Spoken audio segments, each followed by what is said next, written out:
Assalamualaikum teman-teman. Di sini saya akan menceritakan sebuah kisah nyata yang dialami oleh penulis. Sebelumnya, saya mohon kepada teman-teman untuk bantu subscribe. Dan kali ini saya akan memulai menceritakan kisah nyata yang berjudul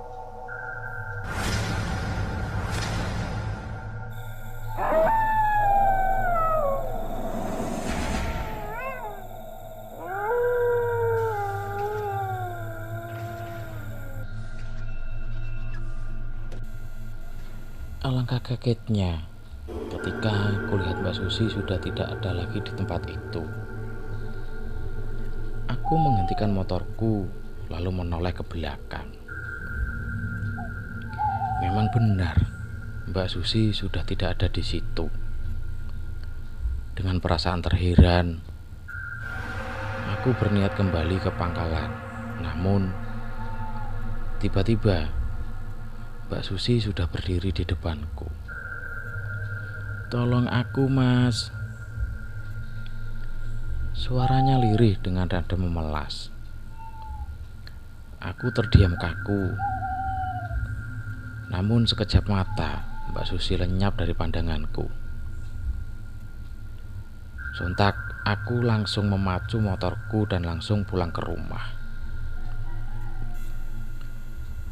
Sesampainya di rumah, aku pun seakan masih terngiang suara Mbak Susi yang meminta tolong. "Ada apa? Kenapa wajahnya pucat?" gumamku. Aku pun merebahkan tubuhku hingga aku tertidur pulas. Sampai aku bermimpi yang seakan mimpi itu nyata. Di dalam mimpiku itu, Mbak Susi menemuiku dengan meminta tolong, serta dia mengajakku di suatu tempat yang aku sendiri tidak asing dengan tempat itu.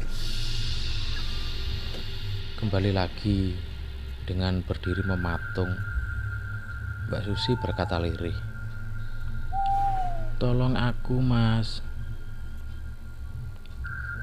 Kemudian dia menghilang. Lalu aku tersentak bangun. Lirih terdengar suara adzan subuh. Pagi harinya aku datang ke pangkalan ojek depan pasar. Lalu aku menceritakan kejadian yang kualami serta mimpiku semalam. Aku berniat mengajak teman-teman sesama ojek untuk memecahkan misteri ini. Dan mereka pun mengiyakan. Sore itu sekitar pukul 4, aku dan teman-teman berangkat ke tempat yang ditunjukkan Mbak Susi di dalam mimpiku. Ya, tempat itu berada di belakang terminal. Aku dan rombongan ojek menyusuri tempat itu, serta mencari jika ada keanehan. Ternyata benar adanya. Di belakang terminal, di bawah pohon asem tua, di situ ada gundukan tanah dan bebatuan yang tampak masih baru. Kemudian kami lihat gundukan tanah tersebut. Lalu kami menggalinya dengan alat seadanya, yaitu dahan pohon kayu yang sudah ada di lokasi. Tak seberapa dalam memang. Kami menemukan sebuah kardus yang tidak terlalu besar, namun berbau busuk yang sangat tajam. Kami pun serentak mundur dari tempat itu sembari menutup hidung. "Bau bangkai apa ini? Busuknya bukan main," ucapnya Didi. Entahlah, belum tahu juga. Coba kamu cek, Bud. Udin menyuruhku. Dengan menahan bau busuk itu, aku mencoba mendekat dan membuka kardus itu dengan potongan ranting. Alangkah kagetnya aku melihat isi kardus itu. Mayat. Mayat manusia. Teriakku sambil menjauh. Ah, masa iya? Tanya si Joni. Iya, beneran, jawabku.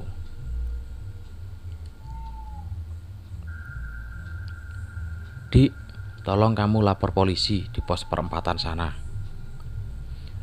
Aku menyuruh Didik dengan raut muka ketakutan.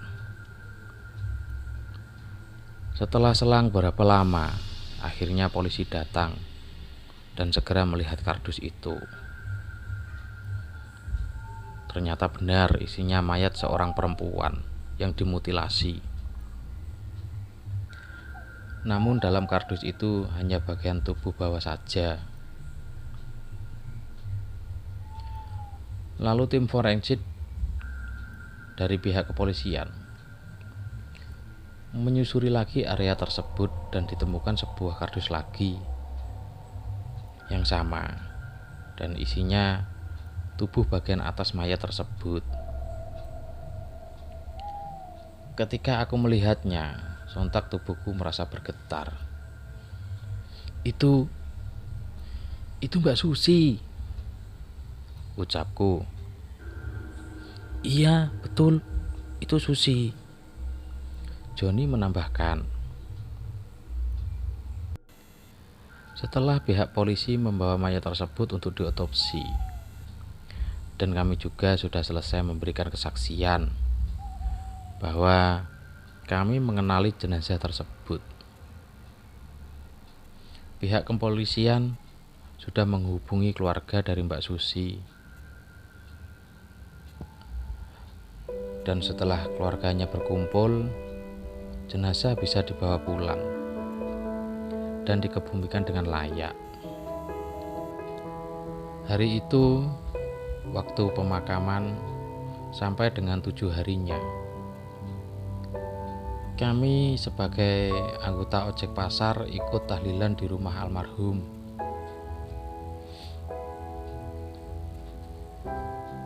Selesai tahlilan, keluarganya mendekat kepada kami. Terima kasih ya Pak, ucap kakaknya Mbak Susi kepada kami. Iya, sama-sama Mbak, balas kami. Hingga pukul 9 malam, ketika teman-teman memutuskan untuk pulang, suara HP-ku kembali berbunyi. Aku lihat dan ada pesan SMS dari pelanggan untuk dijemput di pangkalan seberang jalan yang biasanya aku mangkal di sana malam hari. Dan aku pun berpamitan pada teman-teman untuk menjemput pelanggan ojekku. Dengan agak terburu-buru, aku melaju motorku sangat cepat. Setelah tiba di pangkalan sana, ternyata sepi, tidak ada penumpang itu. Aku bertanya pada tukang ojek yang lain yang dari sore sudah mangkal. Kang, tadi ada penumpang di sini. Alah Bud, sepi, tidak ada penumpang dari tadi, jawab Kang Dullah. Aku pun mengirim SMS di nomor tadi. Posisinya di mana ya? Di seberang jalan, di sebelah terminal, di depan warung, balasnya. Loh, bukankah warung itu sudah lama kosong? batinku. Tanpa curiga, aku pun mendatangi warung tersebut dan aku berhenti. Aku menoleh ke arah belakang dan depan. Di mana ya? Kok sepi gini? Gumamku lirih. Namun tiba-tiba di sampingku ada sebuah tangan yang sangat dingin memegang lenganku. Terkejut, lalu aku menoleh ke arah samping. "Terima kasih Mas Budi," ucapnya lirih. Namun kali ini tergambar senyum di bibirnya.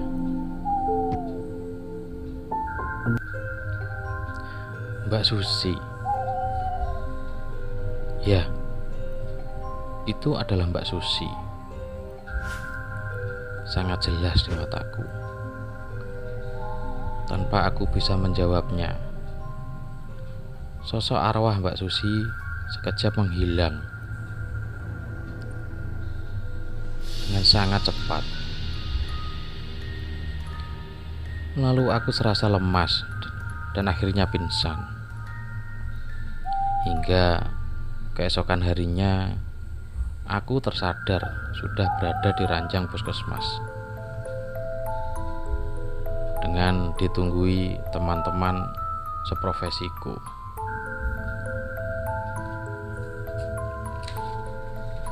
Terima kasih kepada kawan-kawan yang sudah mendengarkan cerita dari saya. Wassalamualaikum warahmatullahi wabarakatuh.